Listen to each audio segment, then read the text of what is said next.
Қайырлы күн баршаңызға. Өте дәмді, барлық лагман түріне арналған әмбебап лагманның қамырын дайындаймыз.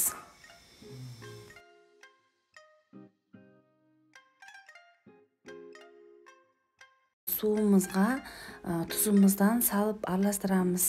Және де електен өткізілген ұнымызға бір жұмыртқаны жарамыз. Оған суымызды құйып, қатты қамыр илейміз. Біздің қамырымыз қатты болу керек. Сол кезде үзілмей қамырымыз созылатын болады.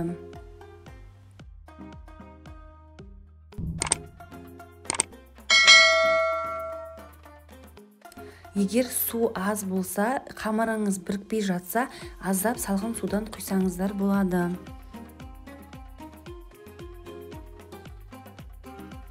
Қамырымызды біріктіріп алған соң, столдың үстіне 10 минуттай илейміз. Қамырымызды 15 минутқа пакеттің ішіне салып, қойып қоямыз.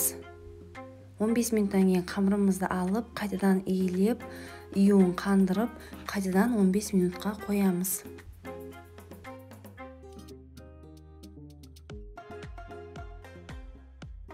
Қамырымызды пакеттен шығарамыз, және де оқтайдың көмегімен кішкене жаятын боламыз.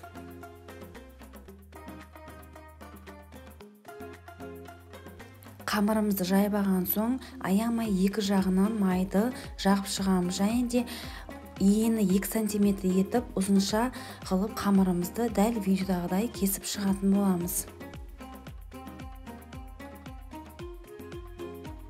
Қамырымызды кесіп болған соң, май тимеген шеттеріне майды жақсылап тегізіп шығамыз, және пакетке салып 15 минутқа қойып қоямыз.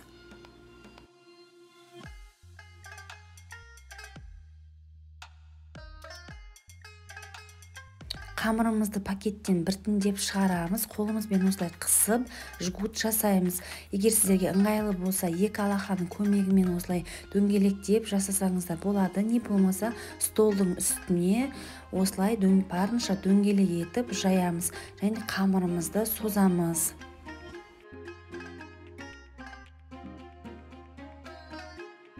Созылған қамырымыздың жіңішкелігі дәл видеодағыдай болу қажет.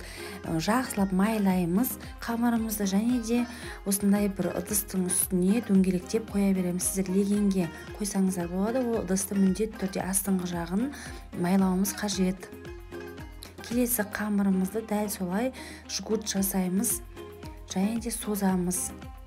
Және оны да дәл осылай келесі қамырымыздың бетіне қойып, осылай дөңгелектеп жасай беретін боламыз.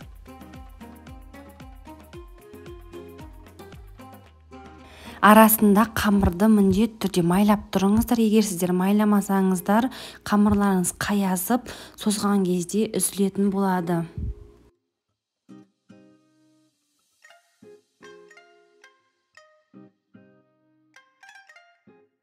Қамырымызды осылай дөңгелектеп қойып алған соң, бетінен жақсылап тұрып майды аямай құйып майлаймыз, және ең бірінші созған қамырымызды аламыз, және де оны қолымызбен не болмаса үстелдің үстіне қойып созамыз. Маған осылай екі шетінен ұстап, осылай дөңгелектей отырып созған ыңғайлы, сол себепті көбіне осылай созамын. Егер сіздерге столдың үстіне қойып созған ыңғайлы болса, солай созсаңыздар да болады.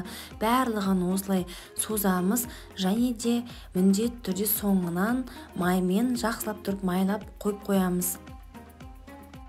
Қамырымызды барлығын созып болған соң, қайтадан ең бірінші қамырды алып, қайтадан осылай дөңгелектей отырып, қолымыздың көмегімен созатын боламыз.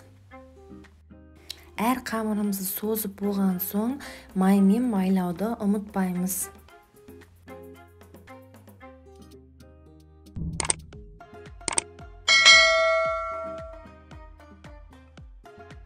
Қайтадан ең бірінші қамырымызды алып созамыз. Барлығын рет-ретімен созатын болсаңыздар, сіздердің қамырларыңыз үзілмей, әдемі бір тегіс болып шығады.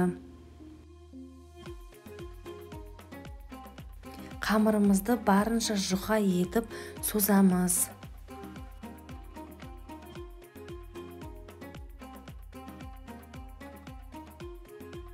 Қамырымызды созып болған соң қамырды осылай қолымызға жинаймыз және де столдың үстіне ұрғылап созатын боламыз.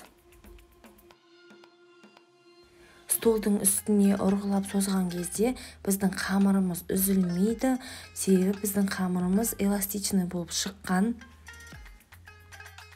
Барлық қамырды дәл видеодағыдай созып ұрғылап шығамыз.